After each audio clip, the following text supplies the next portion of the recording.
ನೋಡಿ, ಹೆಸರುಬೇಳೆ ದೋಸೆ ತೋರಿಸ್ತಾ ಇದ್ದೀನಿ. ಒಂದು ಲೋಟ, ಈ ಒಂದು ಲೋಟದಲ್ಲಿ ಒಂದು ಲೋಟ ಅಕ್ಕಿ, ಮುಕ್ಕಾಲು ಲೋಟ ಹೆಸರುಬೇಳೆ, ಕಾಲು ಲೋಟ ಅವಲಕ್ಕಿ. ಇದಿಷ್ಟನ್ನು ಚೆನ್ನಾಗಿ ತೊಳೆದು ನೆನೆಸಿ, ಬೆಳಗ್ಗೆ ನೆನೆಸಿ ಒಂದು ಅರ್ಧ ಗಂಟೆ ಬಿಟ್ಟು ರುಬ್ಬಿ ದೋಸೆ ಹಾಕ್ಬೋದು. ಹುಳಿ ಬರಲ್ಲ. ಮತ್ತು ಇದು ಹೆಸರುಬೇಳೆ ಹಾಕೋದ್ರಿಂದ ತಂಪು.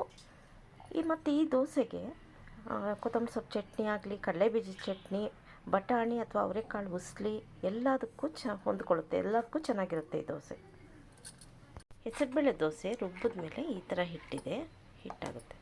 ಇದನ್ನು ಹಾಕೋದು ತೋರಿಸ್ತೀನಿ.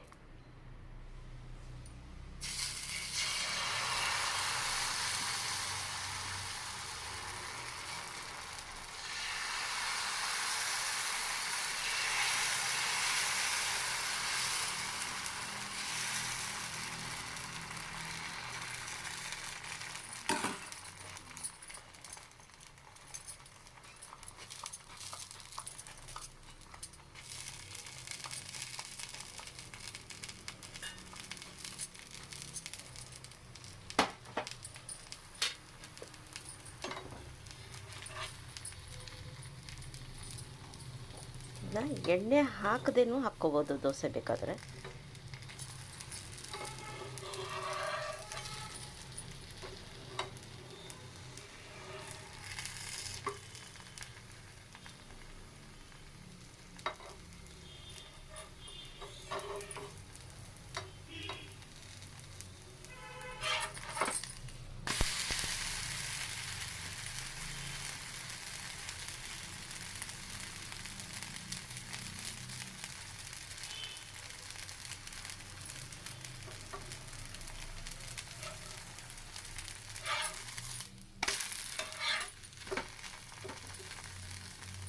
ಹೆಸರುಬೇಳೆ ದೋಸೆ ರೆಡಿ.